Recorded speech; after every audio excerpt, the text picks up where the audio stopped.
Gracias y gracias por su asistencia y escucha.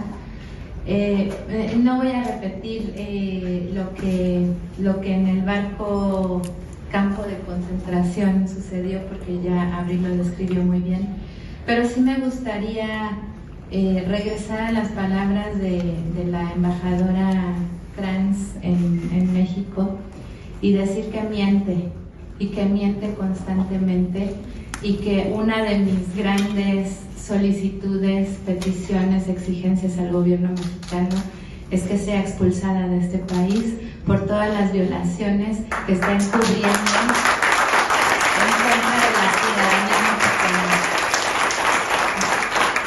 Miente cuando dice que llevamos armas a Hamas, miente cuando dice que la ayuda humanitaria es insuficiente, porque en este intento de manipular la narrativa está minimizando la ayuda material, los pañales, la comida, el medicamento, pero no hay que olvidar que esta flotilla llevaba más de 400 profesionales en esos veleros.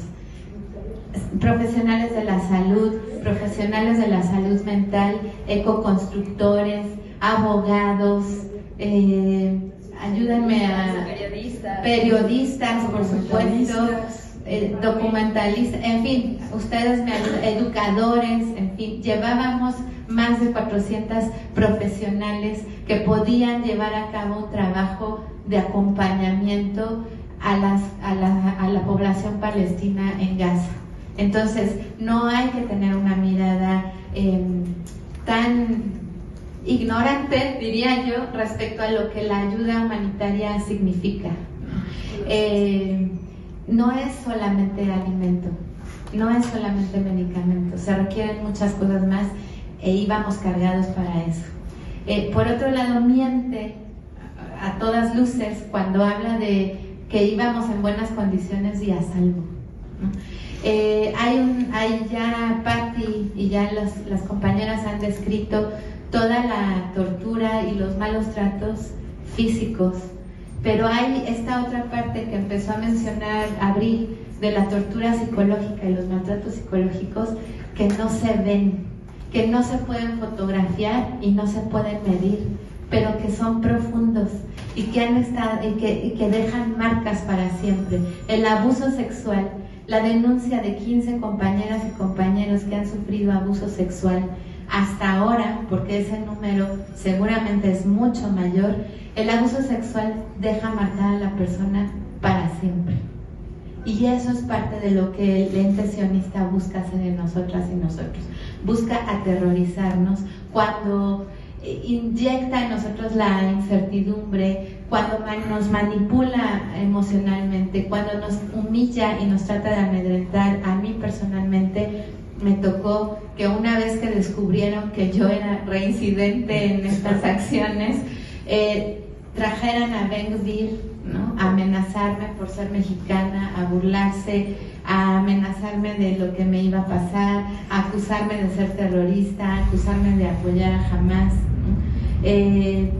Como actos de amedrentamiento, que además debo de confesar que son muy efectivos, porque uno está en una situación de extrema vulnerabilidad cuando no tenemos acceso a un abogado, cuando se exige el acceso al apoyo consular y se humilla a las compañeras aventándoles la bandera de Israel y obligándoles a besarla y riéndose de su solicitud, de su derecho. Entonces, cuando la embajadora trans habla de buenas condiciones y a salvo, después de haber estado secuestradas y secuestrados más de 2 noches y 3 días, en nuestro caso, y creo que muy similar para Abril, con todas las condiciones que Abril ha mencionado y que se incrementaron durante la segunda intercepción, ¿no? Pues yo digo, mienten, y eso, solo eso merece que ella sea expulsada del país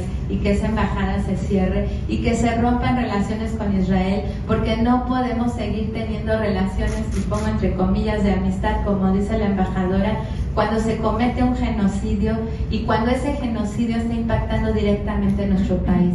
Porque los padres, las madres y los padres de los compañeros, los 43 de Ayotzinapa, se han declarado ya víctimas directas del sionismo, porque hay gente que diseñó esta masacre y que está protegida por Israel, y que seguimos validando mientras exista un reconocimiento consular. Entonces, yo lo que solicito, por un lado, es que se rompan relaciones con un ente sionista, torturador, genocida, y que está regido por delincuentes, ¿no? Y cómo podemos seguir teniendo relaciones así. Y por otro lado, yo esperaría del gobierno mexicano que nos hubiese recibido listo, preparado para documentar toda la experiencia, para levantar una denuncia en contra de Israel, para defender a sus ciudadanos que fueron torturados, que fueron secuestrados y que fueron maltratados, y porque, sobre todo, por la razón principal, que es el despojo del pueblo palestino y el genocidio que se está cometiendo en Gaza. Y yo no dejaré de pensar nunca, si todo eso que nos pasó fue tan terrorífico, que somos adultas, adultos, y que además nos miraba el mundo entero, y perdón que lo repita una y otra vez, no puedo imaginar lo que un buque ilegal que se mueve por el Mediterráneo, protegido por la OTAN, por Estados Unidos, puede hacer en ese lugar. No me lo puedo ni imaginar ni nombrar. Y tampoco puedo imaginar a los 400 niños y niñas que están presos en este momento, sin derecho a acceso, apoyo legal, sin derecho a acceder a un adulto que les cuide, con una serie de personas que están entrenadas sistemáticamente para torturar y maltratar. Yo les puedo decir que contado lo tenían. Un ejemplo, solo un ejemplo, la deprivación del sueño, la hemos mencionado constantemente, pero ellos la tienen sistematizada. Nos dejaban dormir 15 minutos, 10 minutos, y volvía una serie de eventos de maltrato, de sometimiento, de burla, de tortura, y después nos volvían a dejar a dormir 15 minutos. Es decir, no es accidente los patrones que ellos usan, son intencionados, los tienen bien estudiados y sistematizados. Estamos hablando en serio, esto no es accidental, está todo perfectamente estudiado, y seguimos relacionándonos y seguimos validando un Estado que se basa en la muerte y en la limpieza étnica de todo un pueblo. Entonces, bueno, hasta ahí. Gracias. Gracias. Y que lo que ya hemos conversado entre el grupo, ¿qué sigue? ¿Cuáles acciones tenemos que tomar, debemos tomar ante esta situación frente al Estado genocida de Israel y frente a un Estado que no ha podido proteger a sus ciudadanas y ciudadanos? Gracias, creo que el micrófono ya no regresó al audio, pero bueno, brevemente para dar tiempo para que puedan tener un espacio de preguntas y respuestas con nuestras compañeras y compañeros delegados. Primero agradecerles la presencia, agradecer a nuestras delegadas y delegados la confianza, el acompañamiento que nos han permitido darles en todo este proceso, y colocaría más bien el tema en dos niveles. Primero, desde luego, el tema de responsabilidad internacional en contra del gobierno de Israel. Se le pidió aquí en reuniones a la Cancillería mexicana que preparáramos o que adelantáramos una suerte de instrumentos a nivel internacional que podríamos presentar de forma conjunta el gobierno mexicano y los delegados una vez que regresaran a México. Sabíamos, era muy previsible la detención que se iba a hacer, entonces adelantamos como un mecanismo preventivo. En Cancillería solicitamos formalmente con la Consejería Jurídica de Cancillería un mecanismo de establecer cuáles iban a ser o cuáles podrían ser las denuncias a nivel internacional, ante qué instancias y cómo lo íbamos a coordinar. Propusimos una reunión incluso de coordinación entre el equipo legal del Global Movement to Gaza, de la flotilla, con Cancillería. Nos dijeron que lo íbamos a ver, que podíamos avanzar en eso y que lo íbamos a ver. Nunca hemos vuelto a tener una reunión desde esa fecha, fue una semana antes de las primeras detenciones. No volvimos a tener ya reuniones con Cancillería. Si bien es cierto, nosotros públicamente incluso reconocimos que había habido un avance, una dinámica distinta con el canciller. Tuvimos una reunión con el canciller. Después de esa reunión con el canciller tuvimos una reunión más. Se les pidieron la ruta, los protocolos de atención preventiva en estos casos, en Chipre, en Grecia. Si hay una detención, si hay personas heridas, si hay personas, ¿cómo va a reaccionar el gobierno mexicano? Nunca nos entregaron esos documentos, no nos entregaron, digamos, la ruta, el protocolo que se iba a seguir. Y bueno, ahora lo que nosotros estamos registrando con los compañeros y las compañeras es justo eso, lo que pedimos desde un momento, desde antes de que ocurrieran las detenciones, los actos de tortura, el secuestro internacional, que pedimos cómo iba a reaccionar el gobierno mexicano, que queríamos saber cómo iba a reaccionar el gobierno mexicano, nunca se nos entregó. Y bueno, ahora lo que vemos es que incurrieron, salvo en el caso de la compañera Abril y de algún otro compañero que han tenido, digamos, como tuvieron en su momento más seguimiento, más acompañamiento por parte de la Cancillería. En el resto de las compañeras y los compañeros, la ausencia prácticamente total de la Cancillería no solo es lamentable, es indignante. Y a mí, yo pensaría, estamos platicando con los compañeros desde luego, en presentar denuncias por la omisión en la que incurrieron el personal de los consulados y de las embajadas de estos países, en la falta de atención, la falta de acompañamiento lo decía, mientras otros consulados, otras embajadas estaban en el hospital acompañando a sus delegados, por parte de la Cancillería mexicana no había nadie. No se les consultó el momento para comprar los boletos de regreso, no se les consultó su estado médico, no se les facilitó o se les accedió a que tuvieran revisiones médicas profesionales. Lo que hicieron fue el gobierno de Turquía, fue quien ofreció ese acompañamiento y esas revisiones médicas, no el gobierno mexicano. Cuando llegan aquí al aeropuerto, la ministra Calva, que es la encargada de protección consular, de asistencia y protección consular, ayer regresó la luz.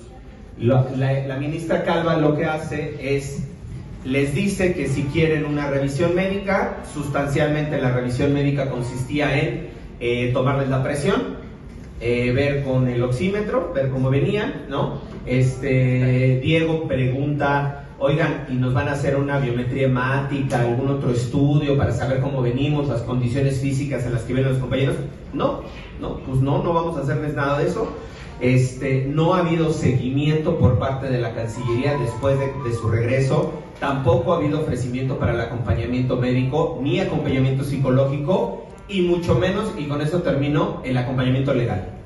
Es evidente que Israel sigue violentando la normativa internacional. La Convención de los Derechos del Mar no es parte en Israel de esta convención, pero sí se pueden elevar estas denuncias tanto a la Corte Internacional de Justicia como eventualmente a la Corte Penal Internacional por delitos de lesa humanidad, o sumarse, y eso lo propusimos también a la Cancillería mexicana, a dos procedimientos que se están desarrollando ya, uno en Polonia, en la jurisdicción polaca, y uno en España, en la jurisdicción española, en contra del gobierno israelí.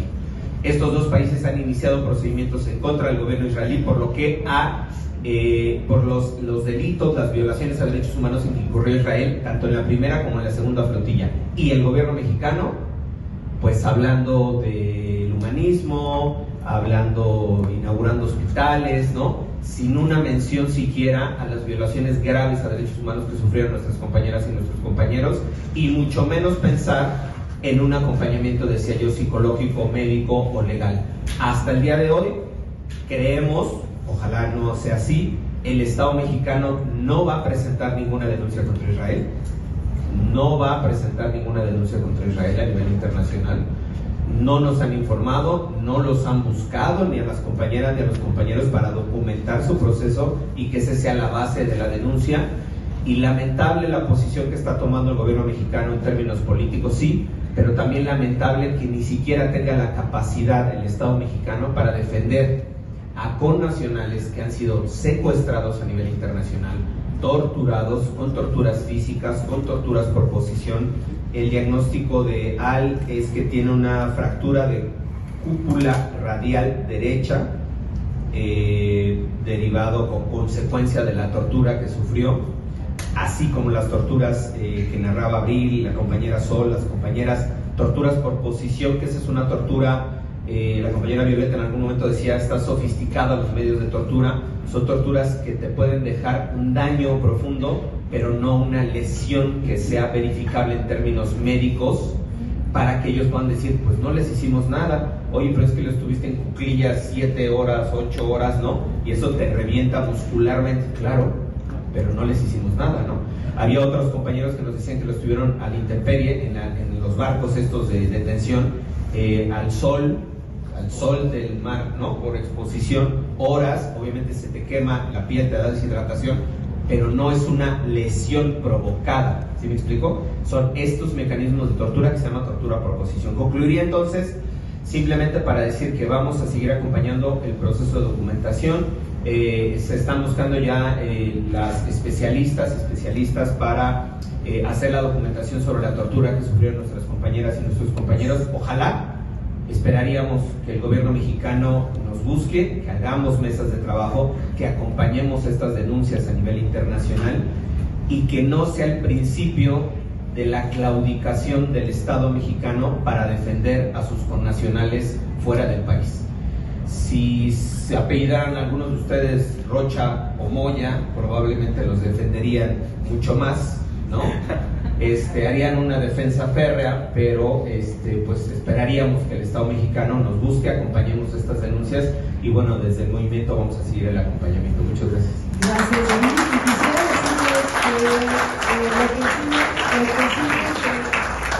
Quisiera decirles el sábado que llegó Al fue directamente a ir al hospital, por eso se tiene el parte médico, seguimos acompañándolos como Global Movement Tugasa.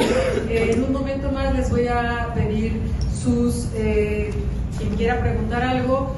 Quisiera nada más enfocar siempre y decir